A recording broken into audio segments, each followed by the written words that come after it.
Maaf ketidaknyamanannya buat seluruh pelanggan, terutama di Kaltara ya, karena ini tidak hanya berdampak buat Kaltara saja, itu daerah Kalimantan, Sulawesi, pelanggan, terutama di Indonesia dan juga Jawa. Ini tidak hanya berdampak buat karena dampak dari pengalihan daerah Kalimantan. Jadi jalur Jawa itu gini, ibarat kendaraan jadi padat gitu ya. Indonesia dan jadi teman-teman Jawa di Surabaya itu merasakan dampak dari pengalihan kecepatan tidak maksimal ya. Itu gini, ibarat kendaraan jadi padat gitu ya. Masih tetap jalan tapi tidak top speed karena dampak dari kita kecepatan tidak maksimal ya, saat kendaraan asal padat juga dia masih jalan tapi tidak sensitif top speed karena kabel optik itu kalau ada bisanya bisa mengurangi kecepatan padat juga dia masih jalan sensitif jadi top speed. Dulu kabel tembaga itu kan optik itu apapun itu kalau ada bisanya bisa mengurangi kecepatan sambung bisa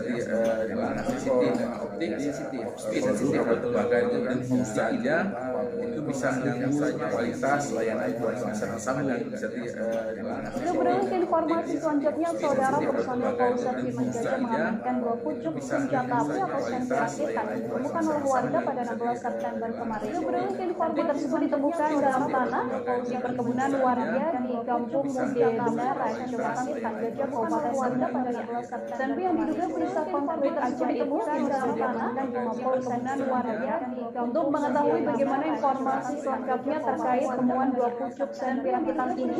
Tersambung bersama saya wartawan Serambi Aga Budi Patria yang akan memberikan informasi terkait Anda. Halo Budi. Ya, terima kasih rekan Nila. Awalnya senjata api rakitan tersebut ditemukan oleh Marhamah warga Kampung Mude Benara, Kecamatan Timanggajah. Ya, terima kasih rekan Nila. Saat itu Marhamah bersama 3 rekannya bergotong royong membuat alunan Marhamah untuk menanam cabai di kebun tersebut. Ya, tiba-tiba Marhamah saat itu Marhamah bersama 3 rekannya bergotong royong setelah ditarik dalam tanah itu terlihat 2 pucuk senjata yang diduga rakitan. Dan setelah penemuan itu Marhamah langsung menghubungi Raja Kampung atau kepala desa terlihat untuk dan setelah penemuan itu setelah dipanggil Marhamah setelah itu kepala desa menghubungi polsek terdekat itu polsek Timanggajah. Kemudian senjata tersebut diserahkan ke pihak polsek dan sekarang sudah diamankan di polsek kepala desa. Dari keterangan pihak kepolisian, apakah memang dibenarkan bahwa kemudian senjata tersebut diserahkan ke pihak polsek dan sekarang sudah diamankan di polsek kepala desa.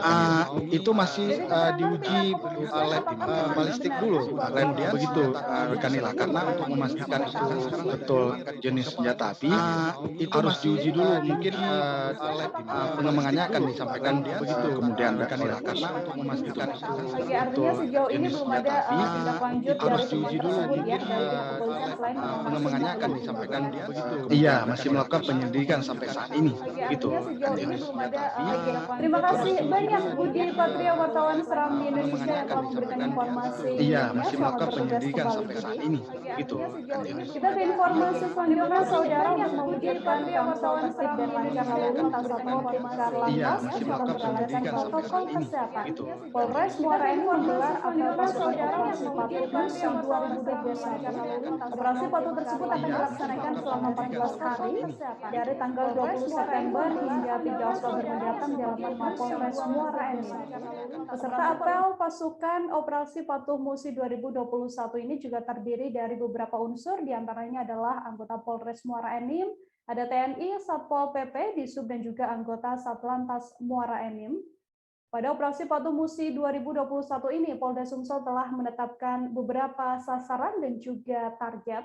Untuk mengetahui bagaimana informasi lebih lengkapnya, tersambung bersama saya ada Ardani, wartawan Sriwijaya Pos yang akan memberikan informasinya pada Anda.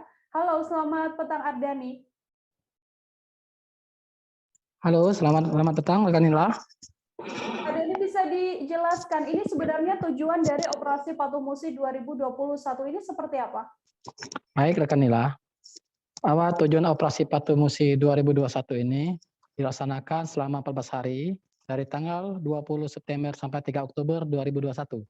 Tujuannya adalah untuk mewujudkan Kamsel Tip Karlantas dan menggalakkan protokol kesehatan prokes guna memutus mata rantai penyebaran COVID-19 secara preventif dan persuasif dengan humanis. Sebab sekarang Kabupaten Muara Enim telah di zona kuning dan baru turun dari Kemendagri sudah PPKM level 2. Saat ini Muara Enim menargetkan untuk menjadi zona hijau. Begitu Nila. Ardani, kemudian sasaran dan juga target dari operasi Patuh Musi 2021 ini akan disasarkan dan juga ditargetkan pada siapa saja?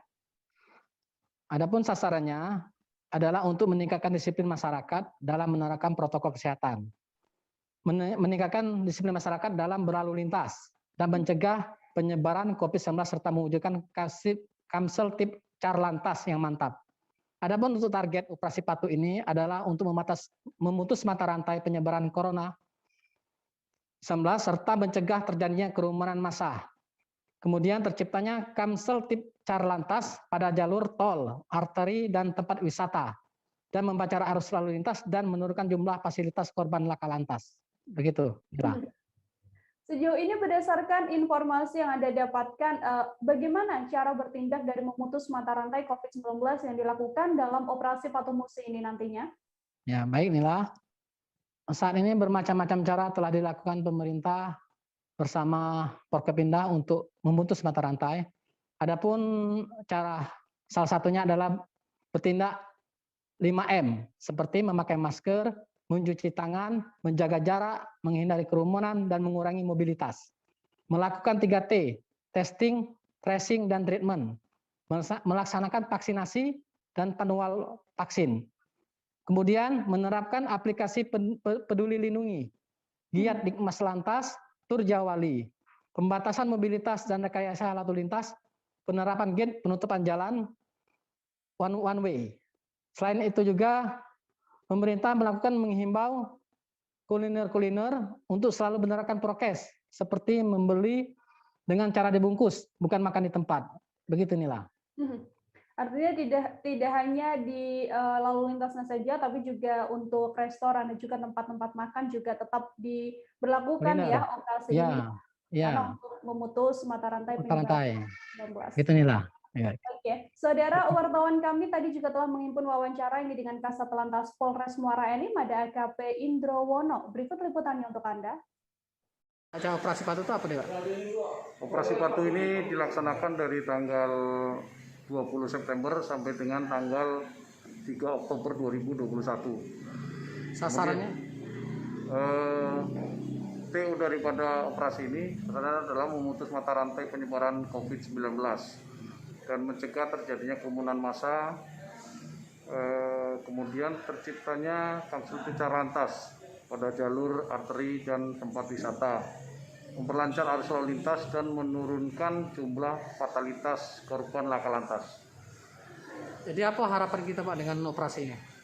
Harapan kita diharapkan kepada seluruh masyarakat agar dapat mematuhi protokol kesehatan dan tertibnya Kamsel tip Carlantas di wilayah hukum Polres Muara Enim.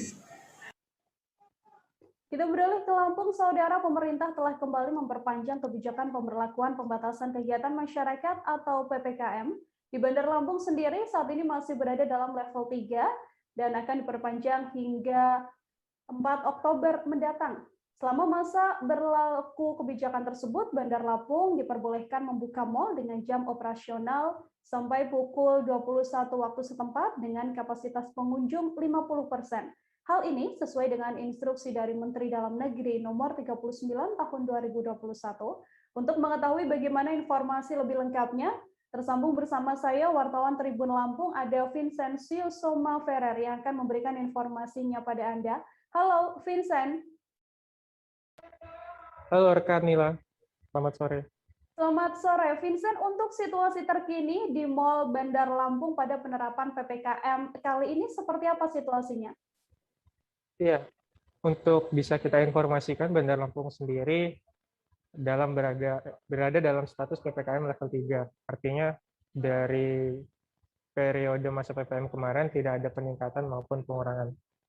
Sehingga di aktivitas dalam mall pun juga tidak jauh berbeda terkait jam operasional hingga penerapan-penerapan teknis lainnya. Kemudian jika ada tempat kuliner di dalam mall harus harus melakukan sesuai dengan kriteria-kriteria pemerintah daerah, baik itu pusat maupun daerah.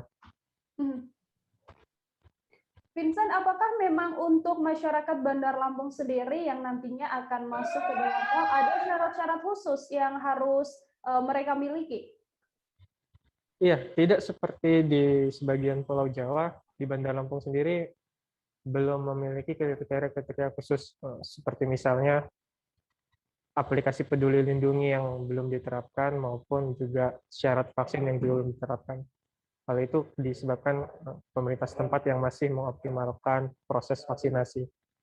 Syarat khusus ya itu seperti biasa, hanya pengecekan suhu dan pembersihan tangan melalui aktivitas cuci tangan, Rekanila. Selama diberlakukannya PPKM sekarang kan level 3 juga di Bandar Lampung, Vincent, apakah memang antusiasme dari masyarakat untuk datang ke mall masih tinggi atau bagaimana berdasarkan pantauan Anda? Ya, secara antusias tidak jauh berbeda persentase antusiasnya. Hanya di jam-jam tertentu saja kita pantau memiliki keramaian seperti jam-jam istirahat maupun jam-jam lepas aktivitas keseharian, yakni sore hingga malam hari, rekan.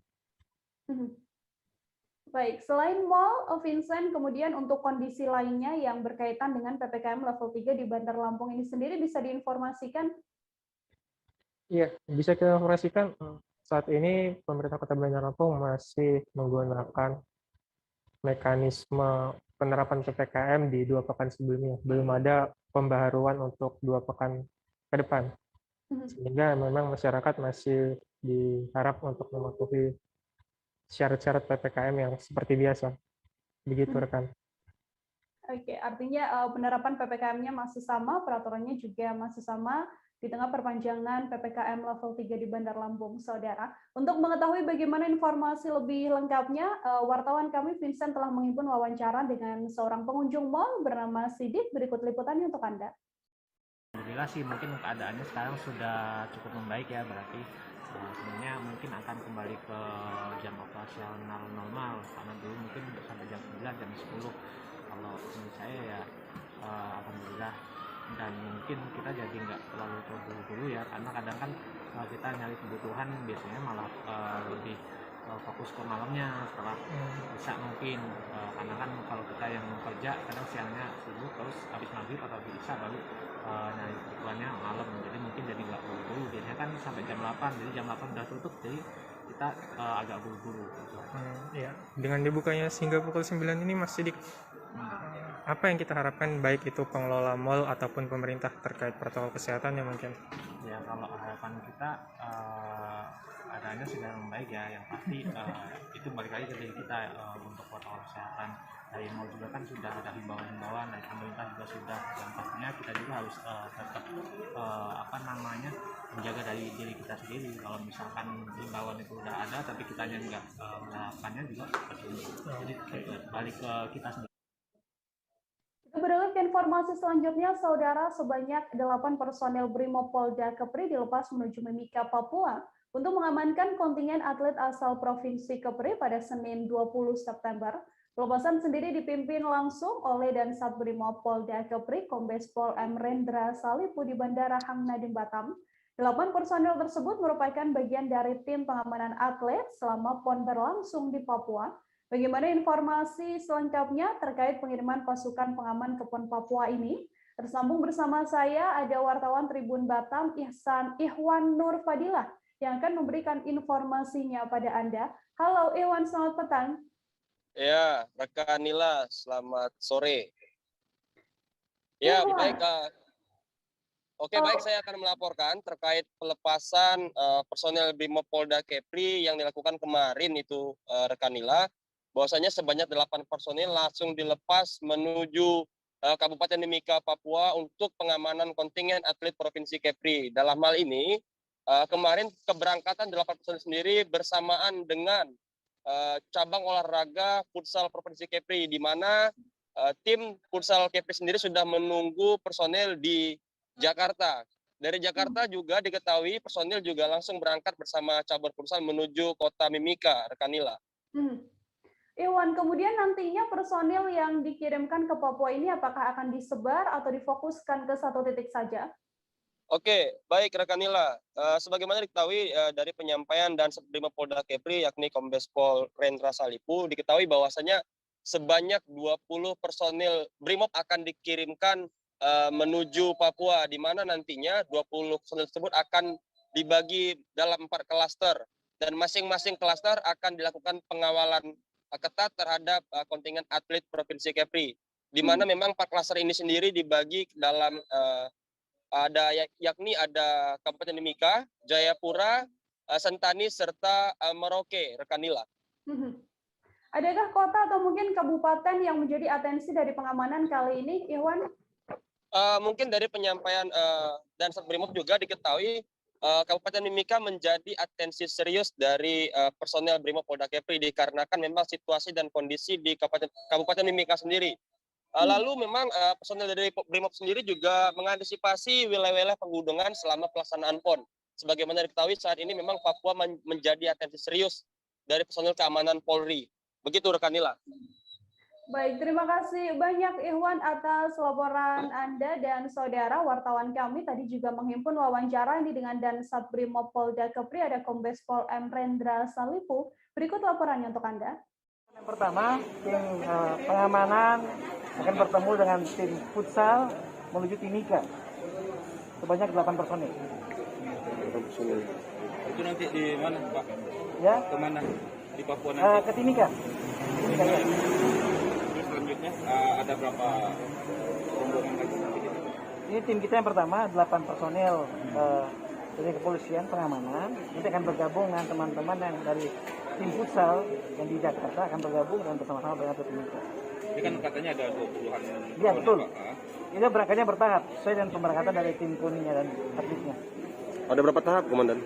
Ada 3 tahap. 3 tahap ya? Ya. Dan itu menyebar nantinya kan? Menyebar. Timika, Sentani, Jayapura, dan Merauke. Persiapan apa, Komandan? Ya. Persiapan yang kita lakukan sejauh ini sebelum sampai ke Papua? Tentunya mereka-mereka yang berangkat ini akan personel yang melakukan pengamanan VIP. Ya, jadi tentunya persiapan untuk melakukan pengamanan. Jadi tugas-tugas pokoknya untuk mengamankan ya, kontingen Kepri ya? Fokus pada pengamanan pada atlet. Tahap kedua, tahap ketiga kapan? Rencana tanggal 23 dan tanggal 23, 25. 23 Jayapura, 25 Merauke. Kita jeda sejenak, saudara. Setelah ini masih akan ada informasi lain yang kami hadirkan untuk Anda. Tetap di live update. Oke, apa kabar Bang Ariski di sini untuk strateginya? Kalau saya sendiri di Game Week 37 ini yang semalam baru mulai, saya udah pasti. Sebenarnya aku nggak ngerasa itu penangkapan atau penggerbegan atau apapun itu. Karena gitu, posisinya aku kriteria. Jadi kita mengenal disebut dengan stroke yang tidak berdarah dengan stroke yang berdarah. Stroke yang tidak berdarah itu biasanya ditandai dengan adanya penyumbatan. Kalau itu terjadi di sini mungkin pikirnya tidak ke situ kali ya, tapi kalau di Korea atau di Kamboja itu ada beberapa paper yang saya itu Mas, ya, dulunya tukang koran. Oh gitu ya. Tukang koran. Ya, saya baca itu Pak. Tuh kan pernah baca kan? Ya. Jadi kalau saya jadi pangdam itu udah bersyukur banget. Si anak ini dijadikan sebagai tersangka begitu. Ya, kalau ini kita bicara yang di luar kasus Sebongombo ya. Dengan nama hujan shower, di mana terdapat batas jelas antara daerah hujan dan tidak hujan yang biasanya terjadi pada fase awal mature stage atau tahap bahaya dewasa. itu Kang. Jadi mulai artinya terjadinya perlembekan. Nah itu untuk penetrasi akan sulit. Gitu ya. Dok saya ini menurut saya memang tidak mudah, bukan urusan tanah diambil. Kalau misalnya Amerika Serikat sekarang, Rasulullah mengatakan dalam sebuah hadis bahwa berpuasa di 6 hari Syawal itu. Oke, apa kabar Bang Ariski di sini untuk strateginya? Kalau saya sendiri di Game Week 37 ini yang semalam baru mulai, saya udah pasti. sebenarnya aku nggak ngerasa itu penangkapan atau penggerebegan atau apapun itu, karena gini loh, posisinya aku kriteria. Jadi kita mengenal disebut dengan stroke yang tidak berdarah dengan stroke yang berdarah. Stroke yang tidak berdarah itu biasanya ditandai dengan adanya penyumbatan. Kalau itu terjadi di sini mungkin pikirnya tidak ke situ kali ya, tapi kalau di Korea atau di Kamboja itu ada beberapa paper yang saya itu mas, ya. Dulunya tukang koran. Oh gitu ya. Tukang koran. Ya, saya baca itu Pak. Tuh kan pernah baca kan? Ya. Jadi kalau saya jadi pangdam itu udah bersyukur banget. Si anak ini dijadikan sebagai tersangka begitu.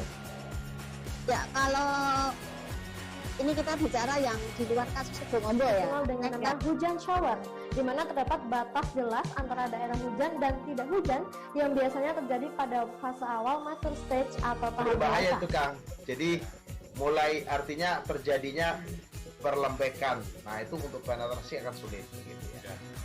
Dok saya ini Menurut saya memang tidak mudah, bukan urusan tanah diambil. Terima kasih Anda masih menyaksikan live update bersama dengan saya Nila Irda.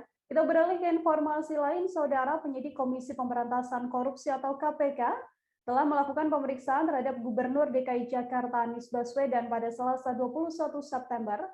Anies diperiksa dalam kasus dugaan korupsi pengadaan lahan di Munjul, Kelurahan Pondok Ranggon, Kecamatan Cipayung, Jakarta Timur pada 2019 lalu. Anies diketahui diperiksa sejak pukul 10 waktu Indonesia Barat. Dalam pemeriksaan selama kurang lebih 5 jam ini, Anies Baswedan mengatakan bahwa dirinya ditanya tim penyidik KPK seputar program pengadaan rumah. Untuk mengetahui bagaimana informasi lebih lengkapnya terkait pemeriksaan terhadap Anies Baswedan, tersambung bersama saya wartawan Tribun News ada Ilham Rian Pratama yang akan memberikan informasinya pada Anda. Halo Rian. Halo rekan Mila. Rian, sejauh ini berdasarkan pantauan Anda, apa saja yang ditanyakan tim penyidik KPK kepada Anies Baswedan dalam kasus ini? Ya, rekan Mila, jadi seusai diperiksa, Anies Baswedan mengaku ditanya seputar pengadaan rumah. Namun Anies sendiri tidak menjelaskan lebih lanjut terkait program rumah apakah itu. Misalnya seperti rumah DP 0 rupiah atau bukan, ia tidak menjelaskan lebih lanjut. Demikian Mila. Oke, Rian, kemudian berapa lama Anies diperiksa? Ini kan sejak pukul 10 pagi, kemudian berapa lama durasi Anies diperiksa KPK kali ini? Ya Nila, jadi Anies diperiksa kurang lebih sekira 5 jam. Begitu tiba di KPK pukul 10, ia sempat memamerkan prestasinya dalam memberantas COVID di Jakarta. Lalu kemudian ia bilang ia siap memberikan keterangan kepada KPK dengan sejujur-jujurnya tanpa menutup sesuatu. Demikian Nila. Kemudian terkait respon KPK sendiri terkait pemeriksaan terhadap Gubernur DKI Jakarta ini seperti apa? Ya, jadi Nila, KPK sendiri belum memberikan respons terkait materi pemeriksaan terhadap Anies, tapi Anies sendiri bilang kalau hal substansi dia tidak bisa menyampaikan, lebih baik disampaikan oleh KPK. Demikian Nila. Oke, terima kasih banyak Rian, wartawan Tribun News atas laporan Anda. Rian tadi juga telah menghimpun wawancara saudara ini dengan Gubernur DKI Jakarta Anies Baswedan. Berikut liputannya untuk Anda. Pertama kita alhamdulillah kondisi di Jakarta sekarang pandeminya terkendali. Kita bersyukur positivity rate kita sekarang 0,7%, walaupun testing di Jakarta 8 kali lipat lebih tinggi dari WHO. Karena itu kita mensyukuri bahwa kondisi terkendali. Yang kedua, pada pagi hari ini saya memenuhi undangan untuk memberikan keterangan dan sebagai warga negara yang ingin ikut serta di dalam memastikan tata kelola pemerintahan berjalan dengan baik, maka saya datang memenuhi panggilan tersebut. Saya berharap nantinya keterangan yang saya berikan akan bisa membantu tugas KPK di dalam menuntaskan persoalan korupsi yang sedang diproses. Jadi saya akan sampaikan semua yang dibutuhkan dan semoga itu bermanfaat bagi KPK. Terima kasih. Kita ke informasi lain, Saudara penyidik Barreskrim Polri mengagendakan pemeriksaan terhadap Irjen Napoleon Bonaparte pada Selasa hari ini. Pemeriksaan ini menindaklanjuti laporan dugaan penganiayaan oleh Napoleon terhadap tersangka kasus dugaan penistaan agama Muhammad Kasman alias Muhammad Kece di dalam rutan Barreskrim. Berdasarkan informasi, setidaknya ada belasan saksi yang sudah diperiksa dalam kasus ini. Di antaranya adalah penjaga rutan Barreskrim, narapidana rutan Barreskrim, hingga korban penganiayaan yang tak lain adalah Muhammad Kece. Muhammad Kece sendiri juga telah melaporkan dugaan penganiayaan ini ke pihak kepolisian. Untuk mengetahui bagaimana informasi selengkapnya, tersambung bersama saya wartawan Tribun News, ada Iqman Ibrahim yang akan memberikan laporannya pada Anda. Halo Iqman, selamat sore. Ya, sore Nila. Iqman, untuk pemeriksaan Irjen Napoleon terkait kasus penganiayaan MKC hari ini seperti apa proses pemeriksaannya? Ya, memang benar Nila, Irjen Napoleon Bonaparte hari ini sedang diperiksa dalam kasus dugaan penganiayaan terhadap Muhammad Kece di Direktorat Tindak Pidana Umum Barreskrim Polri. Memang saat dihubungi tadi Dirtipidum Barreskrim Polri, Brigjen Andirian Jajadi, mengungkapkan bahwa pemeriksaan baru berlangsung sekitar pukul 13.00 waktu Indonesia Barat. Dirtipidum juga tadi menyampaikan bahwa pemeriksaan hari ini merupakan serangkaian sebelum memutuskan tersangka dalam kasus tersebut. Memang juga telah direncanakan untuk Dirtipidum Barreskrim Polri sendiri akan melakukan gelar perkara terkait kasus dugaan penganiayaan ini pada pekan ini. Demikian Nila. Artinya, apakah memang pemeriksaannya sudah selesai atau saat ini masih berlangsung? Pemeriksaannya sampai hari ini, sampai detik ini memang masih berlangsung, Nila, dan belum ada informasi tambahan dari pihak Dirtipidum Barreskrim Polri terkait detail pemeriksaan terhadap Irjen Napoleon, begitu Nila. Sejauh ini saksi yang sudah diperiksa dalam kasus dugaan penganiayaan terhadap Kece ini sudah berapa banyak, Iqman? Ya, memang berdasarkan informasi yang dihimpun sejak kemarin ada total 13 saksi yang telah diperiksa. Jika ditambah dengan Irjen Napoleon berarti sekarang sudah menjadi 14 orang saksi yang telah diperiksa atas kasus dugaan penganiayaan Muhammad Kece di rutan Barreskrim. Dan saksi-saksi yang diperiksa ini berasal dari pihak penjaga rutan Barreskrim, dari narapidana rutan Barreskrim hingga korban penganiayaan itu sendiri yang lain itu Muhammad Kece. Demikian, Gila. Iqman, kemudian bisa dijelaskan untuk kronologis penganiayaan yang diduga dilakukan oleh Irjen Napoleon terhadap MKC ini? Ya, memang Barreskrim Polri sempat telah menjelaskan gambaran singkat terkait kronologis dugaan penganiayaan yang dilakukan Irjen Napoleon Bonaparte terhadap Muhammad Kece di rutan Barreskrim Polri. Insiden penganiayaan tersebut terjadi pada 26 Agustus 2021 lalu. Kejadiannya itu berlangsung dini hari atau sekitar pukul 00.30 waktu Indonesia Barat. Irjen Napoleon diduga tidak melakukan penganiayaan itu sendiri. Dia diduga bersama 3 napi lainnya masuk ke kamar tahanan Muhammad Kece. 3 napi yang membantu itu adalah salah satunya ex-Panglima Laskar FPI Maman Suryadi dan 2 napi lain merupakan kasus pertanahan. Setelah itu Irjen Napoleon bersama 3 napi lainnya masuk ke dalam sel Muhammad Kece. Lalu Irjen Napoleon memerintahkan seorang napi tersebut untuk mengambil sebuah plastik yang berisikan kotoran manusia atau tinja. Kotoran manusia itu kemudian dilumuri ke wajah dan muka Muhammad Kece. Setelah itu Irjen Napoleon juga melakukan pemukulan dan penganiayaan terhadap Muhammad Kece. Lalu tertangkap pula Irjen Napoleon bersama 3 napi lainnya keluar dari kamar tahanan Muhammad Kece sekitar pukul 01.30 waktu Indonesia Barat atau sejam setelah menganiaya korbannya. Dari data yang dihimpun juga dari Barreskrim Polri bahwa gembok kamar tahanan Muhammad Kece diam-diam telah diganti oleh gembok milik Ketua RT berinisial H alias C. Ketua RT H alias C ini merupakan juga seorang napi di rutan Barreskrim Polri. Kira-kira demikian nilai gambarannya. Oke, sejauh ini Iqman, sudahkah ada keterangan lebih detail dari pihak kepolisian terkait apa sebenarnya motif dari Irjen Napoleon ini melakukan penganiayaan terhadap Kece? Ya, memang sampai saat ini belum ada motifnya ya. yang dirilis resmi oleh Polri. Sedangkan memang ada surat yang beredar dari Irjen Napoleon yang menganggap bahwa tindakannya tersebut itu merupakan sebagai bentuk pembelaannya terhadap agamanya yang dihina. Namun surat selebaran ini yang ditulis oleh Irjen Napoleon ini belum ada yang terkonfirmasi inilah, termasuk dengan kuasa hukumnya yang sudah berganti-ganti sehingga selebaran yang ini belum terkonfirmasi seperti itu Nila. Baik, untuk saat ini Iqman, kondisi dari korban penganiayaan yaitu Muhammad Kece berdasarkan informasi yang Anda dapatkan seperti apa kondisinya? Ya, memang Muhammad Kece sendiri mengalami 10 luka lebam di sekujur tubuhnya usai dilakukan visum. Adapun lukanya itu berada di bagian wajah hingga bagian pinggang.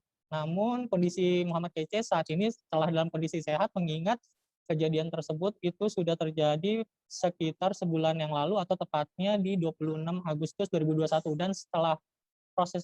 dan setelah tindakan penganiayaan itu memang Muhammad Kece langsung dibawa ke RS Polri. Namun sekarang karena sudah kondisinya berangsur membaik, dia sudah kembali ke Rutan Barreskrim Polri. Seperti itu, Nila. Baik, Iqman Ibrahim, wartawan tribunnews.com, terima kasih banyak atas laporannya. Selamat bertugas kembali. Kita ke informasi selanjutnya, Saudara. Pengadilan Negeri Jakarta Selatan atau PN Jaksel menggelar sidang perdana gugatan pra-peradilan yang dilayangkan Masyarakat Anti Korupsi Indonesia atau MAKI terhadap Komisi Pemberantasan Korupsi. Dalam sidang yang beragendakan pembacaan gugatan tersebut, MAKI mendesak KPK untuk mengusut sosok kingmaker dalam perkara suap yang menjerat ex-jaksa Pinangki terkait pengurusan fatwa untuk membebaskan Joko Chandra. Untuk mengetahui bagaimana informasi selengkapnya, tersambung bersama saya, wartawan Tribunnews, ada Rizky Sandi Saputra yang akan memberikan informasi kepada Anda. Halo Rizky, selamat sore. Ya, sore Nila dan juga Tribuners. Rizky, bisa diinformasikan apa saja yang disampaikan Koordinator MAKI Bonyamin Saiman dalam sidang kali ini? Ya, jadi Nila bisa disampaikan Pengadilan Negeri Jakarta Selatan telah usai melaksanakan atau menggelar sidang perdana gugatan pra-peradilan antara termohon yakni MAKI begitu dengan pemohon yakni pihak dari Komisi Pemberantasan Korupsi, di mana dalam sidang perdana ini koordinator MAKI yakni Bonyamin Saiman mendesak untuk KPK mengusut proses penyidikan guna mengungkap kingmaker atau otak dari rencana pembebasan dari Joko Chandra begitu. Sebab MAKI menilai kalau si KPK ini menunda atau memperlambat proses penemuan atau pengungkapan dari kingmaker ini. Tadi juga di dalam persidangan Bonyamin Saiman menunjukkan beberapa bukti atau beberapa transkrip chat dari aplikasi pesan singkat WhatsApp yang dimana di situ ada percakapan antara terduga saksi begitu yang disebut dalam hal ini PS atau Pinangki Sirna Malasari dan satu pihak lainnya yang selalu menyebut kingmaker gitu di dalam pesan tersebut. Tebal dari transkrip tersebut dibawa oleh Bonyamin sekitar 70 halaman begitu ya. Untuk lebih detailnya mungkin bisa dijelaskan Rizky, apa yang sebenarnya digugat oleh pihak MAKI dalam perkara ini?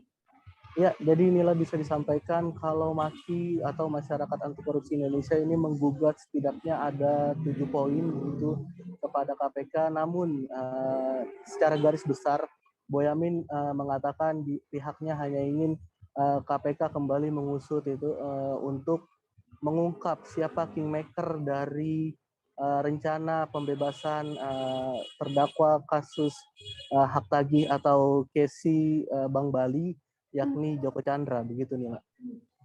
Untuk tanggapan dari pihak KPK dalam sidang perdana kali ini seperti apa Rizky? Ya, tadi juga anggota Biro Hukum dari Komisi Pemberantasan Korupsi yakni Natalia Kristianto mengatakan pihaknya dalam hal ini tidak berkewajiban untuk mengungkap identitas siapa sosok kingmaker ini, sebab kata dia pihaknya dalam hal ini KPK hanya berperan sebagai supervisi di dalam perkara ini. Dengan begitu berarti mereka bukan pihak penyidik, sebab dalam perkara ini diketahui penyidikan dilakukan oleh aparat penegak hukum lainnya, yakni pihak Kejaksaan Agung, di mana dengan begitu mereka menyatakan kalau ini bukan kewajiban dari KPK untuk mengungkap siapa sosok kingmaker yang dimaksud oleh Maki begitu. Dan juga pihaknya mengatakan kalau supervisi ini pun sudah selesai seiring dengan telah divonisnya Jaksa Pinangki atau ex-Jaksa Pinangki Sirna Malasari yang divonis 4 tahun penjara. Maka dengan begitu dirinya menyatakan hanya ingin mengikuti apa yang dilayangkan oleh Maki, namun pihaknya tidak memiliki kewajiban untuk mengungkap siapa sosok kingmaker tersebut. Begitu Nila. Baik, saudara, untuk mengetahui bagaimana informasi lebih lengkapnya, wartawan kami juga telah menghimpun wawancara dengan koordinator Maki Boyamin Saiman. Berikut liputannya untuk Anda. Kalau ada pihak lain yang tidak diproses, kan itu. Supervisi itu kan hanya katakanlah ini belum jalan cepat, misalnya lambat. Tapi kemudian ada alasan 2 setidaknya. Kalau yang ada masih pihak lain yang belum diproses, atau bahkan lebih jauh lagi di ayat berikutnya, apabila ada pihak yang lebih tinggi yang dilindungi, itu maka kewajiban KPK mengambil alih. Jadi sekarang tugasnya bukan supervisi. Supervisi oke, dihentikan karena prosesnya sudah sidang perkaranya. Tapi kemudian kewajibannya kan sesuai itu, karena diberikan ke penindakan sesuai surat mereka, berarti kan harus mengambil alih perkaranya. Itu loh, maksud saya, tujuan saya begitu gugatan pra peradilan ini. Kalau hanya sekedar supervisi, ngapain saya bawa ke sana? Dulu waktu diundang itu kan juga dalam rangka untuk hanya mengambil alih atau meneruskan proses itu bagi tugas. Jadi Bareskrim itu sudah Prasetyo Utomo dan Napoleon, sementara Kejaksaan Pinangki dan Andi Irfan Jaya, gitu kan, termasuk Joko Chandra sudah dikeroyok. Lah, kingmaker itu tugasnya KPK. Karena alasan sederhana saya, Bareskrim dan Kejaksaan Agung tidak akan mampu mencari ini karena butuh pencarian data elektronik dan lain sebagainya, dan itu hanya KPK yang mampu. Gitu. Provinsi Sulawesi Tenggara, saudara, menggelar peringatan teknologi tepat guna nasional 2021. Gubernur Sultra Ali Mazhar juga mengatakan bahwa peringatan teknologi tepat guna atau TTG nasional ini bertujuan untuk meningkatkan kesejahteraan di daerah dan juga desa. Peningkatan kesejahteraan tersebut penting baik dari pemerintah pusat, provinsi maupun kabupaten dan kota untuk dapat bertukar informasi dan juga menyamakan persepsi. Untuk mengetahui informasi selengkapnya terkait peringatan teknologi tepat guna nasional ini, tersambung bersama saya wartawan Tribun News Sultra, ada Ridwan Kadir yang akan memberikan informasinya pada Anda. Halo Ridwan. Ya, rekan Nila. Ridwan, bisa dijelaskan apa sebenarnya teknologi tepat guna yang digelar hari ini? Ya, dalam kegiatan tersebut, pemerintah provinsi mendefinisikan teknologi tepat guna itu yaitu teknologi yang sesuai dengan kebutuhan masyarakat dan dapat menjawab permasalahan masyarakat. Terus tidak merusak lingkungan dan dapat dimanfaatkan dan dipelihara oleh masyarakat secara mudah, serta menghasilkan nilai tambah dari aspek ekonomi dan aspek lingkungan itu sendiri. Ya, yang Nila. Ridwan, tujuan dari teknologi tepat guna ini sebenarnya apa? Mungkin bisa digambarkan? Ya,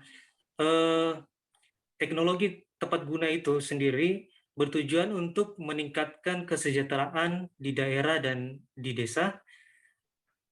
Kemudian pentingnya sinergitas pemerintah pusat, pemerintah provinsi, dan juga pemerintah kabupaten dalam bertukar informasi dan menyamakan persepsi. Hal itu guna menemukan solusi terhadap suatu kendala yang dihadapi di desa, guna meningkatkan kualitas dan kuantitas produk yang hendak dipasarkan, sehingga ada nilai tambah dan berdaya saing. Untuk mendukung kesejahteraan masyarakat, pemerintah juga upaya dari pemerintah kabupaten kota untuk menyusun program strategis yang berorientasi pada pemberdayaan masyarakat dalam memanfaatkan teknologi secara maksimal. Dalam upaya tersebut, maka akses masyarakat terhadap teknologi tepat guna pun mesti ditingkatkan. Akses tersebut antara lain memberikan pelayanan teknis dan informasi serta orientasi dan promosi teknologi tepat guna melalui pos pelayanan teknologi yang diharapkan terbentuk di desa. Sehingga terkait hal itu pemerintah kabupaten kota yang lebih tahu arah kebijakan dan program pemberdayaan masyarakat. Hal itu sesuai dengan karakteristik dan kondisi kehidupan masyarakat itu sendiri. Ya, rekan Firda. Oke, Ridwan, ini kan untuk meningkatkan teknologi tepat guna tentunya ada sebuah kendala yang bisa dikatakan cukup besar, yakni persoalan modal. Kemudian tanggapan dari pemerintah Provinsi Sulawesi Tenggara sendiri terkait kendala besar ini seperti apa? Ya, jadi menurut Gubernur Sulawesi Tenggara yaitu Ali Mazi, kendala tersebut dapat diatasi sebenarnya dengan adanya dana desa. Dengan dana yang dikelola oleh pemerintah desa, melalui dana itu dapat membuat suatu program khusus untuk pemanfaatan yang bisa menjadi tepat guna agar dapat dirasakan oleh masyarakat sekitar di desa. Ya, rekan Nila. Oke, terima kasih banyak Ridwan Kadir, wartawan Tribun News Ultra atas laporan Anda. Selamat bertugas kembali, Ridwan. Kita ke informasi lain, saudara, meskipun kasus COVID-19 di Kalimantan Timur cenderung sudah menurun, namun kewaspadaan masyarakat tetap dipertahankan. Dari data yang dikeluarkan Satgas COVID-19 Kaltim pada Selasa 21 September, terjadi penambahan 104 kasus sehingga total kasus terkonfirmasi menjadi 155.761 kasus. Sementara kasus sembuh terus meningkat melebihi jumlah kasus terkonfirmasi positif. Dengan tren kasus menurun membuat beberapa tempat isolasi mengalami penurunan jumlah pasien. Meskipun demikian, Gubernur Kaltim mengatakan agar tempat isolasi terpusat ini terus beroperasi. Untuk mengetahui bagaimana informasi lebih lengkapnya, tersambung bersama saya ada Gino Prayudi, wartawan Tribun Kaltim yang akan memberikan informasinya pada Anda. Halo Gino. Halo sore Nila. Selamat sore, Gino. Dengan adanya penurunan kasus ini, bagaimana kelanjutan fungsi isolasi terpusat di Kalimantan Timur? Ya, berdasarkan dari statement Gubernur Kalimantan Timur, Ihsan Nur, mengatakan isolasi terpusat yang ada di beberapa daerah seperti di Kota Samarinda dan Balikpapan terus dibuka untuk bagi pasien yang ingin menjalani isolasi dengan gejala sedang maupun ringan. Namun saat ini memang Gubernur Ihsan Nur mengatakan isolasi terpusat yang ada di kedua daerah tersebut mengalami penurunan, bahkan sempat beberapa hari terakhir isoter itu turun drastis, bahkan sempat kosong. Nah, sebelumnya isoter sempat sedang dibangun, namun karena kasus COVID sedang menurun, pada saat dioperasi pada tanggal 20 September kemarin, dinyatakan masih belum bisa tetap beroperasi meskipun kasus COVID menurun. Nila begitu. Gino, turunnya kasus COVID-19 ini berdampak juga terkait tenaga kesehatan. Apakah perekrutan tenaga kesehatan di sana masih tetap berlanjut? Untuk rekrutmen nakes sendiri memang di Kaltim sendiri tidak begitu tinggi dikarenakan ada beberapa faktor. Salah satu faktornya rekrutmen nakes yang sangat rendah di luar dari tenaga medis dari rumah sakit dikarenakan para dokter muda ataupun perawat muda yang berusia produktif tidak mau menjadi relawan ataupun nakes dikarenakan takut karena terpapar COVID-19. Namun untuk saat ini rekrutmen tetap berjalan sembari menunggu kondisi ke depan, apakah kasus COVID tetap melandai ataupun mungkin ada lonjakan kasus di beberapa waktu ke depan mungkin gitu Nila. Jika nantinya memang ada lonjakan kasus COVID-19 di Kaltim, antisipasi dari Pemprov sendiri seperti apa? Ya, ada beberapa antisipasi ataupun pencegahan yang dilakukan oleh pemerintah Provinsi Kalimantan Timur. Salah satunya terkait penyediaan vaksinasi yang terus bergulir hingga saat ini. Dari data terkini disebutkan jumlah cakupan vaksinasi di Kaltim untuk dosis pertama sudah mencapai 36%, sedangkan dosis kedua sudah mencapai 25% nilai. Nah, terus yang kedua, pencegahan yang dilakukan yaitu terus melakukan protokol kesehatan, yaitu 5M yang disebutkan seperti mengenakan masker, jaga jarak, bahkan beberapa fasilitas umum dibatasi yang harusnya ditentukan sekian dikurangi 50% nilai. Kemudian progres dari PPKM sendiri pun menurut Gubernur Isra Nur sendiri cukup efektif dikarenakan penurunan kasus selama hampir 2 bulan terakhir ini juga mengalami penurunan yang begitu drastis. Oke, untuk mengetahui informasi lebih lengkapnya terkait penurunan kasus COVID di Kaltim ini sendiri, Saudara, wartawan kami telah menghimpun wawancara dengan Gubernur Kaltim, Isra Nur. Berikut laporannya untuk Anda. Tadi 18 ya, 18 unit kendaraan untuk lembaga-lembaga, organisasi, kegiatan masyarakat yang memang mereka mengajukan permohonan itu belum dipenuhi semua. Jadi mudah-mudahan nanti kalau ada lagi bisa perubahan, ada yang meminta lagi ya siapa aja bisa-bisanya. Tapi kalau untuk anggaran tahun depan ya bisa. Tapi mungkin sudah terlalu banyak. Kali wartawan mau siapa yang mau diangkut?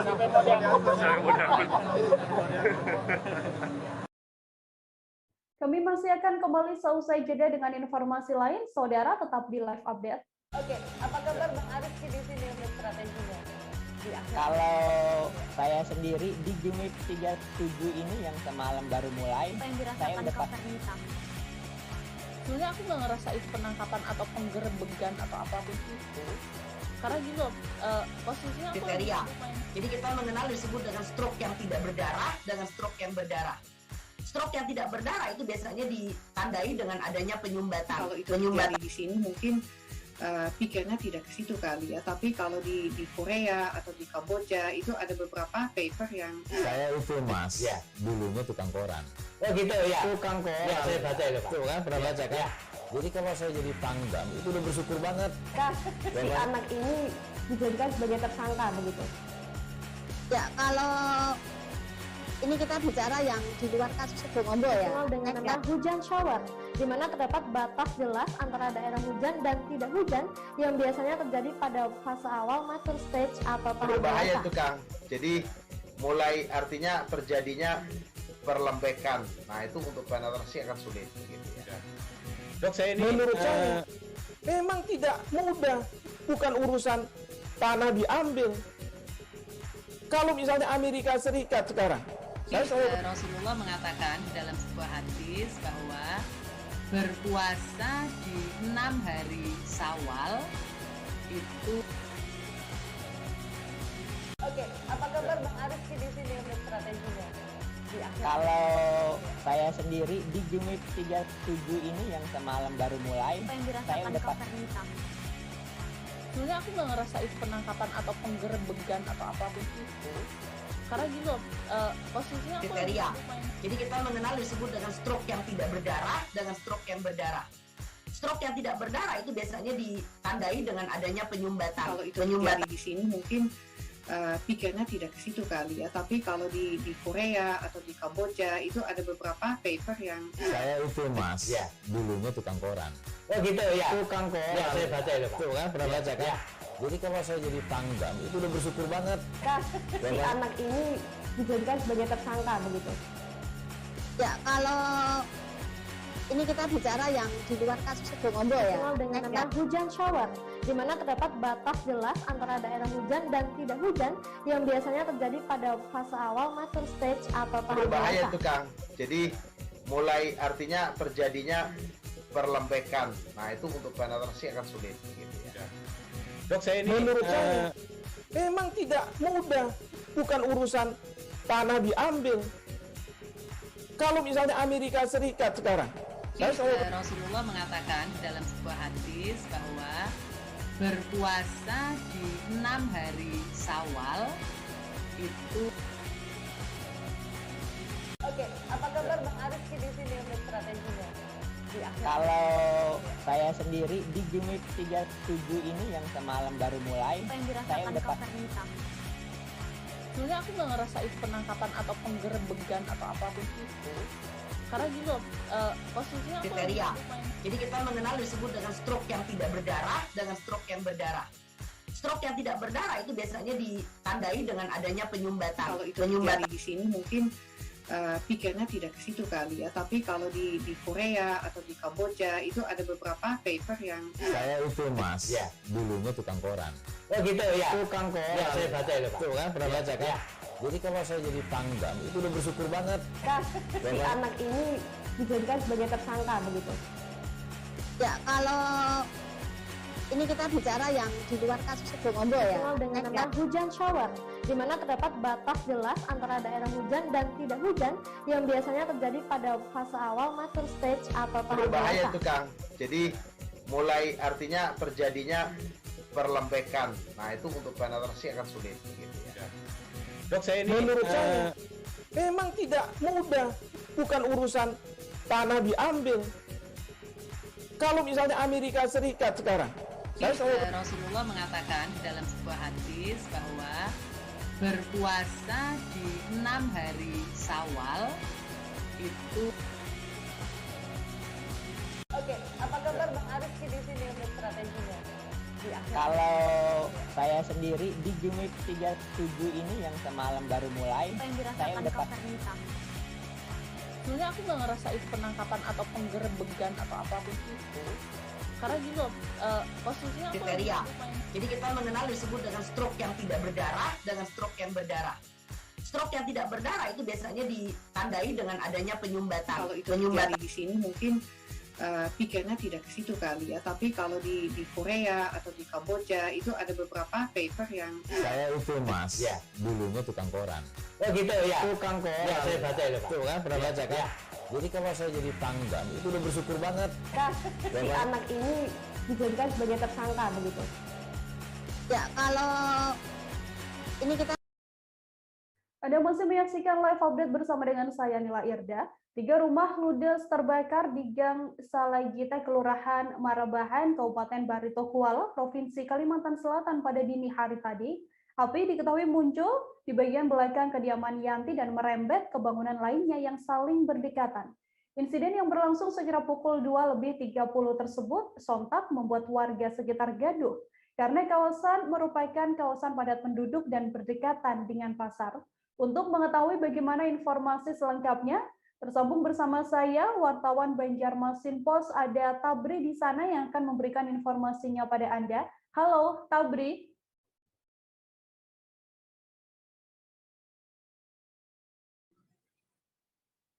Iya, seperti yang disampaikan tadi, bahwasanya memang ada terjadi kebakaran dini hari tadi sekitar pukul 02.30 WITA di Gang Salatiga, Kelurahan Marabahan Kota, Kabupaten Barito Kuala, Provinsi Kalimantan Selatan. Dari kobaran api yang terjadi memakan 3 korban rumah. Ada 3 rumah yang terbakar, 2 diantaranya saat terjadi kebakaran kosong, keadaan rumah sedang kosong ditinggal oleh penghuninya. Berkenaan dengan kejadian ini, sejumlah barisan pemadam kebakaran diluncurkan untuk memadamkan api. Berselang sekitar 30 menit, api dapat dikuasai dan tidak merembet ke bangunan yang ada di sekitar situ. Seperti itu, Nila. Tabri, kemudian sejauh ini dugaan penyebab awal munculnya percikan api di lokasi kejadian apakah sudah diketahui? Untuk kronologis kejadian munculnya titik api, sejauh ini diduga masih dari konsleting listrik. Karena menurut penuturan dari saksi yang bernama Yanti sekaligus korban, dia terbangun saat tidur karena merasa ada hawa panas di ruangan rumah itu. Ternyata setelah membuka mata, mendapati api sudah cukup besar di bagian belakang rumahnya. Saat itu pula dia mencoba untuk menyelamatkan diri dan membawa anak untuk keluar rumah. Oke, Tabri, dari pihak pemerintah daerah sendiri pasca adanya musibah kebakaran ini, apakah sudah memberikan bantuan atau bagaimana respon dari pemerintah daerah? Ya, alhamdulillah untuk respon dari pemerintah setempat sejauh ini sudah baik dan langsung turun ke lapangan untuk menyerahkan bantuan berupa sembako maupun donasi uang, dan sementara ini masih dalam tahap pemeriksaan dari pihak kepolisian. Kemungkinan akan datang ada bantuan lagi yang akan dikucurkan untuk korban terdampak ini. Sudahkah diketahui mungkin kisaran berapa kerugian yang ditafsir dari kejadian ini? Iya, dari pihak identifikasi Polres Barito Kuala, sejauh ini diperkirakan kerugian dari 3 rumah yang terbakar itu mencapai 300 juta rupiah. Seperti itu. Oke, terima kasih banyak Tabri atas laporan Anda dan saudara wartawan kami tadi menghimpun wawancara dengan saksi dan juga wawancara dengan Wakil Bupati Barito Kuala, Haji Rahmadian Nur. Berikut laporannya untuk Anda. Sekitar jam 2.30, terus api sudah membesar, ada 3 rumah yang terbakar. Salah satunya rumah keluarga, rumah Om Reda, Nini Imam, sama Jaina. Tapi kada ada korban jiwa, Bang lah, alhamdulillah. Alhamdulillah tidak ada korban jiwa. Kalau pemadaman memang tadi dari mana aja? Setahu saya pemadam dari malam tadi yang datang dari Banjarmasin, Anggil Bakti, dan Marabahan. Kita secara simbolis juga sudah menyerahkan kepada korban berupa yang pertama bantuan sembako, ya bantuan sembako. Kemudian insya Allah setelah administrasi dari BAP untuk kepolisian selesai, nanti juga ada bantuan uang tunai. Himbauan kepada masyarakat, kalau pas lagi masa-masa seperti ini, ya memang saat ini memang musim kemaraunya memang kemarau basah. Cuma tetap aja artinya musim kemarau ini biasanya banyak terjadi bencana kebakaran. Karena seperti yang terakhir gimana di Cirebon. Cirebon ada 5 buah kebakaran juga. Ya intinya masyarakat kalau pas kebetulan ada di rumah itu atau meninggalkan rumah, apalagi itu memastikan seluruh peralatan-peralatan yang berhubungan dengan listrik atau bisa menganukan potensi bahaya api itu dicek, dipastikan itu sudah diamankan. Jangan sampai terjadi hal-hal seperti ini. Kemudian juga bisa mencek instalasi listriknya. Instalasi listriknya ini yang kebanyakan yang sudah tua-tua, yang sudah lama sekali, yang sudah berumur mungkin 10-20 tahun itu biasanya yang rentan menimbulkan ledakan api. Seperti saya tanyakan pagi tadi sudah ke sini, mereka tidak tahu bahwa terjadi api itu karena lagi tidur. Kita ke informasi selanjutnya, saudara, jenazah pendaki asal Madiun, Koco Yuwono, berhasil dievakuasi oleh tim SAR gabungan dari pos Bayangan menuju ke base camp Cemoro Kandang Tawangmangu, Kabupaten Karanganyar. Jenazah Koco dievakuasi oleh tim SAR dengan cara ditandu. Jenazah tiba di base camp pada Senin 20 September sekira pukul 19.30 waktu setempat. Setibanya di base camp, jenazah langsung dibawa ke puskesmas setempat menggunakan ambulans PMI Karanganyar. Untuk mengetahui bagaimana informasi lebih lengkapnya, tersambung bersama saya, wartawan Tribun Jateng, ada Agus Iswadi yang akan memberikan laporannya pada Anda. Halo, selamat petang, Agus. Nila. Ya, selamat petang, Nila. Agus, untuk kronologis adanya seorang pendaki yang kemudian dinyatakan meninggal dunia pada saat melakukan pendakian di Gunung Lawu. Seperti apa informasinya? Baik, untuk informasi awal, Ibu Koco Yuwono bersama istrinya melakukan pendakian bersama 3 orang rekannya pada Senin pagi. Akan tetapi selama perjalanan, tepatnya di sekitar pos Bayangan, antara pos 2 dan pos 3 Cemoro Kandang, Yuwono tiba-tiba terjatuh dan tidak sadarkan diri. Hingga akhirnya seorang rekannya mengabarkan informasi kejadian tersebut ke petugas base camp yang berada di Cemoro Kandang. Hingga akhirnya, Oke, untuk proses evakuasi sendiri mungkin juga bisa digambarkan setelah memang ini korban ada di pos Bayangan, lalu bagaimana proses evakuasi yang dilakukan? Ya, Baik Nila, untuk proses evakuasi sendiri, usai menerima laporan adanya pendaki yang tidak sadarkan diri, tim SAR Karanganyar berkoordinasi dengan petugas yang berada di base camp dan juga PMI Karanganyar untuk melakukan evakuasi. Untuk seru pertama atau tim reaksi cepat dikirim mulai pukul 12:30 untuk mengecek kondisi dari survivor sendiri yang berada di sekitar pos bayangan.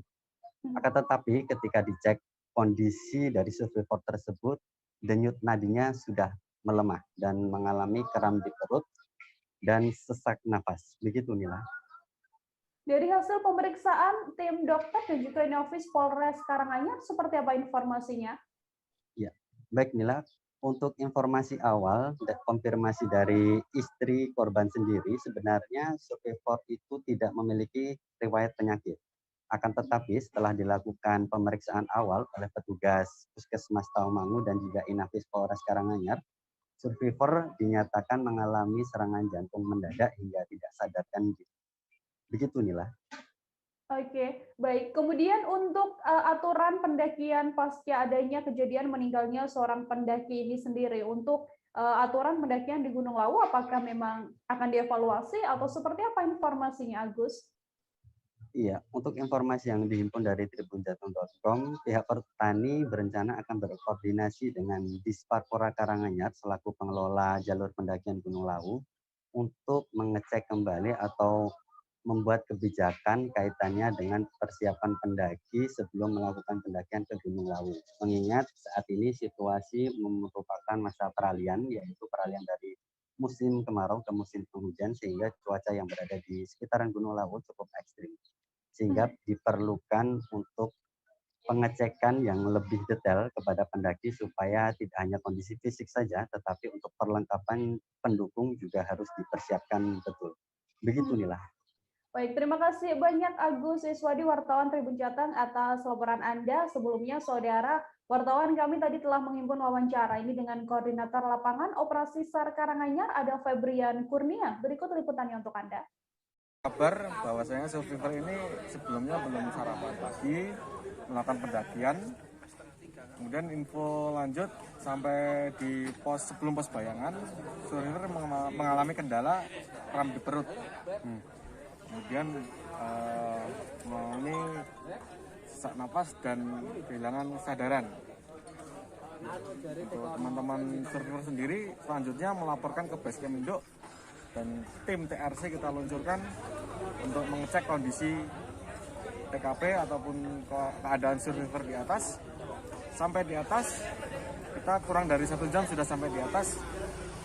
Denyutnya daripada survivor sendiri sudah berkurang atau kadang ada kadang hilang. Pas naik kondisi sebenarnya survivor itu sebelumnya sudah pernah mendaki Lawu, tapi mungkin karena kebiasaan beliau itu kalau pagi belum sarapan atau tidak sarapan, ya mungkin secara fisik kurang kuat untuk mendaki. Kita mungkin ininya yang pertama curiga. Terus sesampainya di atas, apa tindakannya yang dilakukan? Kita mengecek keadaan survivor, jadi termasuk denyut nadi, jantung, kemudian suhu tubuh bagaimana. Tapi tim TRC, tim reaksi cepat kita sudah mendapatkan denyut nadi sudah lemah keadaannya, seperti itu. Sempat dibantu dengan oksigen atau? Untuk tim selanjutnya kita ada tim medis. Jadi kita setelah TRC ada tim medis, selang waktu 30 menit sudah kita kirimkan. Sampai di atas tim medis mengecek, membawa peralatan oksigen dan sebagainya. Tapi memang kondisi saat itu sudah tidak tertolong. Sempat pingsan gitu informasinya? Informasi pertama pingsan tidak sadarkan diri. Ada kendala dalam proses evakuasi enggak? Kalau kendala alhamdulillah tidak ada. Karena posisi juga belum terlalu naik ke atas. Kemudian waktu juga cepat untuk proses evakuasi. Melibatkan berapa tim SAR atau untuk kru, potensi kita proses evakuasi ini sekitar 70, kurang lebih 70 personel. Kalau jantung atau bawaan pernapasan tidak ada. Tadi saya sudah konfirmasi kebetulan teman pendaki adalah istrinya sendiri ada. Itu memang tidak ada riwayat. Berarti untuk proses evakuasi berlangsung sekitar 5-6 jam. 5-6 jam. Kita beralih ke informasi selanjutnya, Saudara. Kabut asap tebal menyelimuti Jalan Ahmad Yani jurusan Pelaihari, Kelurahan Landasan Ulin Selatan, Kecamatan Lianganggang, Kota Banjarbaru pada Selasa 21 September. Kabut asap bahkan membuat jarak pandang pengendara sangat pendek. Kabut asap ini diakibatkan karena adanya kebakaran lahan tepat di tepi jalan. Asap yang pekat juga membuat mata menjadi sangat perih. Angin yang bertiup kencang membawa api menjalar ke titik-titik lain. Untuk mengetahui bagaimana informasi selengkapnya terkait adanya insiden kebakaran lahan ini, tersambung bersama saya, wartawan Banjarmasin Pos, ada Milna di sana, yang akan memberikan informasinya pada Anda. Halo, Milna. Ya, halo Nila. Milna, sejauh ini sudahkah ada upaya yang dilakukan untuk memadamkan kebakaran lahan di sana? Ya, hingga tadi saat kejadian kebakaran hutan dan lahan di Jalan Ayani, Kelurahan Landasan UIN Selatan, dari Satgas Darat telah diturunkan pemadam kebakaran swasta, baik dari Kota Banjarbaru, dari Kota Banjarmasin, maupun dari Martapura, Kabupaten Banjar. Selain itu, BPBD Kota Banjarbaru, Provinsi Kalimantan Selatan, hingga Dinas Sosial Provinsi Kalimantan Selatan juga turut datang ke lokasi kebakaran hutan dan lahan. Sementara dari udara juga diturunkan 3 unit heli waterbombing yang memadamkan titik api dari udara.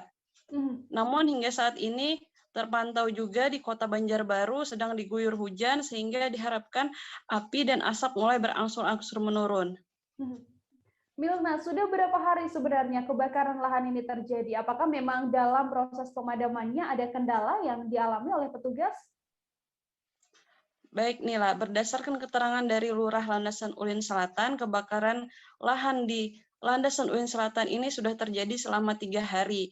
Sebelumnya, kebakaran ini sempat padam, namun karena hari ini cuaca yang panas dan angin yang bertiup kencang membuat api kembali muncul dan membakar beberapa titik di Landasan UIN Selatan. Terlebih juga di Landasan UIN Selatan sendiri, tanahnya merupakan tanah gambut sehingga api masih bisa menyala di bawah tanah.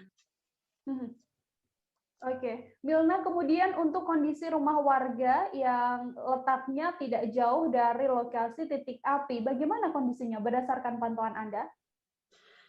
Iya, karena kebakaran ini terjadi tepat di tepi Jalan Ayani, ada beberapa rumah warga yang berada di tepi Jalan Ayani dan petugas pun melakukan pembasahan di sekitar rumah warga agar api tak menjalar ke bangunan rumah warga. Namun hingga kini terhimpun belum ada rumah warga yang tersulut api dari kebakaran hutan dan lahan. Baik, Nila. Oke, terima kasih banyak Milna atas laporan Anda. Sebelumnya saudara wartawan Milna tadi juga telah menghimpun wawancara dengan Lurah Landasan Ulin Selatan, Andi Royan. Berikut liputannya untuk Anda. Kejadiannya sudah mulai kapan nih Pak? Kami monitor kejadian karhutlah hari ini sejak pukul 10 pagi tadi hingga sekarang mendekati pukul 2 siang masih semakin membesar. Namun alhamdulillah kami dapat dukungan penuh dari rekan-rekan pemadam kebakaran dari BPBD Provinsi, BPBD Kota Banjarbaru, dan rekan-rekan pemadam lainnya dari Banjarmasin dan wilayah sekitar. Kami masih berupaya untuk memadamkan hingga saat ini dan kami berharap tidak lama lagi akan kami bisa padamkan, dan insya Allah cuaca mendukung hari ini akan segera turun hujan. Kami harapkan akan segera kembali padam. Iya, Pak, infonya mulai kemarin sudah nih Pak. Benar Pak? Ya, karhutlah di Kelurahan Landasan Ulin Selatan sudah berlangsung hingga sejak 2 hari yang lalu. Jadi ini adalah hari ketiga dan kami terus berupaya untuk menanggulangi karhutlah ini. Memang beberapa saat yang lalu kemarin pernah sempat padam, namun hari ini karena angin begitu keras dan cuaca begitu panas sehingga membangkitkan kembali api yang ada di lahan gambut di wilayah Kelurahan Landasan Ulin Selatan. Ya, sementara itu, saudara, kecelakaan lalu lintas kembali terjadi di Jalan Trans Sulawesi, tepatnya di Desa Lelema, Kecamatan Tumpahan, Kabupaten Minahasa Selatan. Mobil bus antar provinsi bertabrakan dengan mobil truk di tikungan jembatan Desa Lelema pada Selasa 21 September, sekitar pukul 14 waktu setempat. Akibat tabrakan tersebut, bus yang melayani trayek Palu, Poso, Manado mengalami rusak di bagian kanan depan, dan juga mobil truk mengalami kerusakan di bagian kanan depan. Untuk mengetahui bagaimana informasi terkininya, telah tersambung bersama saya wartawan Tribun Manado, ada Rul Mantik di sana yang akan memberikan informasinya pada Anda. Halo, Rul, bisa diceritakan untuk kronologis kejadian dari tabrakan bus dan juga truk ini seperti apa informasinya? Ya, baik, Dr. Kanila. Menurut informasi yang diperoleh di tempat kejadian, bahwa tabrakan itu berawal saat bus yang melayani trayek Palu, Poso, dan Manado melaju dari arah kota Manado ke Poso, sementara di arah berlawanan muncul kendaraan truk yang juga sama-sama melaju mengarah ke kota Manado.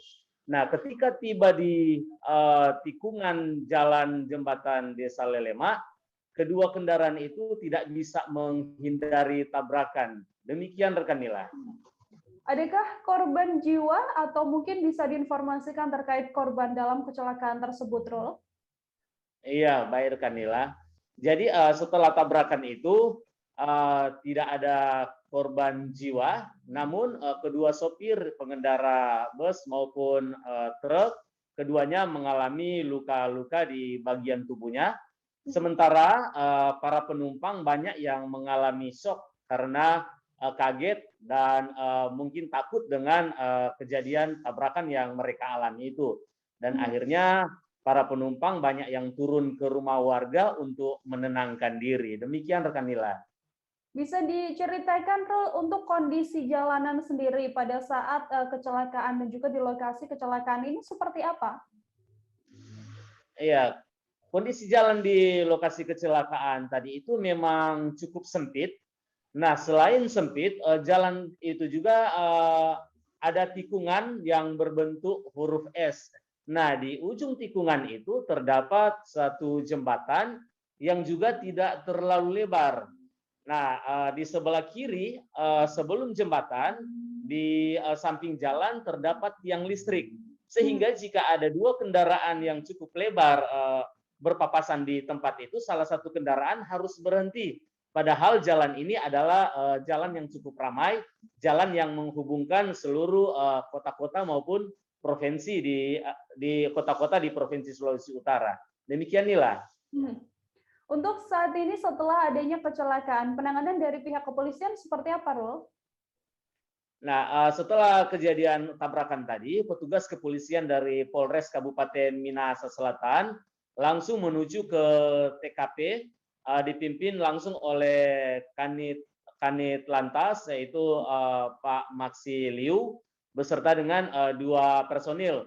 Di sana mereka langsung mengadakan olah TKP, mengumpulkan data serta mengumpulkan keterangan dari para saksi, penumpang juga sopir bus dan sopir truk tersebut. Demikian Nila. Oke, Rul Mantik, wartawan Tribun Manado, terima kasih banyak atas laporan Anda. Selamat bertugas kembali, Rul. Terima kasih. Kita ke informasi selanjutnya, Saudara. Wilayah Kabupaten Lingga, Provinsi Kepulauan Riau memiliki banyak warisan budaya yang masih ada sejak turun-temurun hingga saat ini. Salah satunya adalah permainan ambung gila. Permainan ambung gila ini masuk dalam warisan budaya tak benda atau WBTB Indonesia sejak tahun 2019. Ambung merupakan sebutan keranjang yang digunakan orang zaman dahulu untuk mengisi barang-barang, yang mana permainan rakyat warisan budaya Melayu di Lingga ini dipercaya terdapat nuansa magis saat dimainkan. Untuk mengetahui bagaimana terkait permainan ambung gila warisan budaya Melayu ini, tersambung bersama saya, wartawan Tribun Batam, ada Febri Yuanda, yang akan memberikan informasinya pada Anda. Halo Febri. Ya, halo Nila. Febri, bisa dijelaskan bagaimana perasaan orang di sana ketika menonton ataupun memainkan permainan ambung gila ini? Nah, kalau untuk bicara soal perasaan di sana ya tentu itu ada deg-degan, merinding, penasaran, seru juga karena memang permainan ambung gila ini memang sangat langka ya, terdapat hanya di Kabupaten Lingga, yang memang masyarakat Lingga sendiri itu ada juga yang tidak mengetahuinya, hanya sekedar mengetahui bahwa ada permainan ambung gila. Jadi memang saat dimainkan ini permainan ambung gila ini secara perlahan ya, sudah dibacakan mantra atau doa oleh para orang tua di sana, itu bergerak sendiri ya, dipegang oleh beberapa pemain, 2 atau 3 orang pemain, sehingga makin lama kelamaan ambung atau keranjang ini semakin menggila ya, makanya itu disebut ambung gila. Jadi Ina, untuk aturannya sendiri permainan ini memang itu termasuk berbau magis ya atau mistis ya, karena memang ini merupakan permainan yang secara temurun ya, memang itu warisan dari budaya Melayu sendiri inilah. Begitu. Febri, kemudian wilayah mana saja di Kabupaten Lingga yang memang masih hingga saat ini melestarikan permainan ambung gila ini? Nah baik, inilah kalau untuk wilayah mana saja, berdasarkan informasi yang saya himpun ya, itu hanya saya telusuri itu terdapat di Desa Mepar, Kecamatan Lingga, Kabupaten Lingga ya, tepatnya desa ini berada di depan ibu kota Daik Lingga ya. Itu berdasarkan informasi yang saya dapatkan dari Dinas Kebudayaan Pemerhati Sejarah, bahwa memang untuk ambung gila ini tidak semua orang bisa memainkannya, hanya orang tertentu atau berdasarkan dari keturunan, sehingga tidak semua wilayah, tidak semua daerah untuk bisa memainkan ambung gila ini. Bahkan untuk di Desa Mepar sendiri itu ada orang tua yang khusus ya, yang bisa memainkan ini untuk membacakan doa yang diletakkan sebuah kemenyan ya di bawah ambung tersebut, sehingga ambung gila ini bisa bergerak dengan sendirinya hingga bisa membuat para pemainnya bisa diciptakan itu terpelanting, ada yang tidak bisa mengontrol diri, begitu. Oke, Febri, ini kan memang yang Anda tadi juga sempat katakan ini mengandung unsur magis begitu ya. Apakah pada saat permainan ambung gila ini akan selalu bereaksi pada setiap orang? Baik, kalau untuk permainan ambung gila berdasarkan pantauan saya ya, sebelumnya ada kunjungan juga dari tamu Dinas Pariwisata Provinsi ya, memang ada beberapa yang memainkan, namun ada beberapa juga yang tidak bereaksi apa-apa ya. Jadi berdasarkan keterangan dari orang tua di sana, itu memang karena ada yang membaca ayat suci Al-Quran, mungkin ada yang terlalu berani sehingga memang sesuatu dalam roh ambung itu tidak bisa masuk. Jadi ada juga pemain yang mengaku pada saya, jadi mereka hanya menunggu ya, mungkin terlalu berani, dan juga bisa dikatakan untuk orang yang lemah semangat itu mudah untuk masuk. Jadi untuk orang yang pemberani ataupun mereka sambil memegang sambil entah itu membaca bismillah atau ayat-ayat suci, itu ambung itu sendiri tidak bereaksi apa-apa nih lah, begitu. Oke, Febri, terakhir mungkin bisa dijelaskan untuk permainan ambung gila ini sendiri, apa saja alat-alat yang dibutuhkan? Apakah memang permainan ini bisa dimainkan kapan saja atau mungkin ada momen-momen dan juga waktu tertentu untuk bisa memainkan ambung gila ini? Baik, inilah kalau untuk alatnya sendiri ya tentu saja yang perlu dibutuhkan itu sebuah ambung ya atau sebuah keranjang ya, itu yang sering dipakai keranjang orang dulu. Terus ada sebuah kemenyan ya, sebuah kemenyan yang dibakar, terus ada sebuah talam, sebuah alas yang terbuat dari aluminium inilah. Jadi kalau untuk permainan ini sendiri ya bisa dimainkan itu untuk pertunjukan ya, sebuah pertunjukan atau sebuah menyambut tamu. Jadi permainan ini sebagai permainan kemeriahan ya, bisa juga ada jelaskan juga oleh pemerhati sejarah dari Dinas Kebudayaan, bisa juga ini sering dimainkan pada saat acara adat nikah kawin ya, untuk menghibur para tamu ataupun para ibu-ibu yang memasak di bangsal gitu. Oke, saudara, untuk mengetahui bagaimana lebih detailnya terkait permainan ambung gila ini, wartawan kami telah menghimpun wawancara dengan pemerhati sejarah dari staf Dinas Kebudayaan Lingga, ada Lazuardi. Berikut laporannya untuk Anda. Yang lebih kenal sekarang ambung gila karena permainannya penuh tantangan.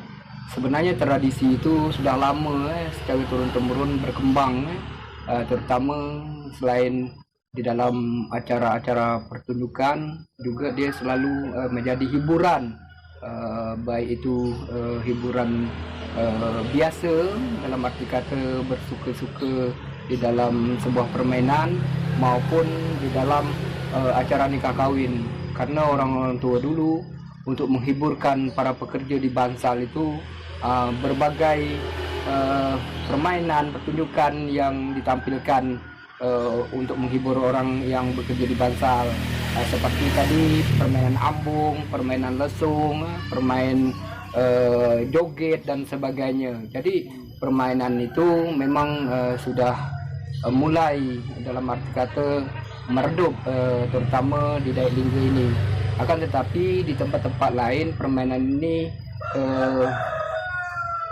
dibangkitkan lagi. Permainan ambung ini sudah merupakan permainan orang-orang dulu yang secara turun-temurun. Itu bukan tidak mungkin bahwa permainan ini juga telah ada, telah diperkenalkan di masyarakat. Namun semasa Sultan kita belum dapat tapi kalau kita tengok tradisi, ritual, acara-acara yang bersifat itu di zaman Sultan terakhir itu sangat populer. Informasi tadi sekaligus menutup perjumpaan kita dalam live update hari ini, saudara. Jangan lupa saksikan terus live update di seluruh kanal YouTube dan Facebook Tribun Network. Masih di tengah pandemi, kami kembali mengingatkan Anda untuk selalu menerapkan protokol kesehatan dimanapun Anda berada. Saya Nila Irda beserta kru yang bertugas pamit undur diri. Terima kasih dan sampai jumpa. Jangan lupa like, subscribe, dan share ya.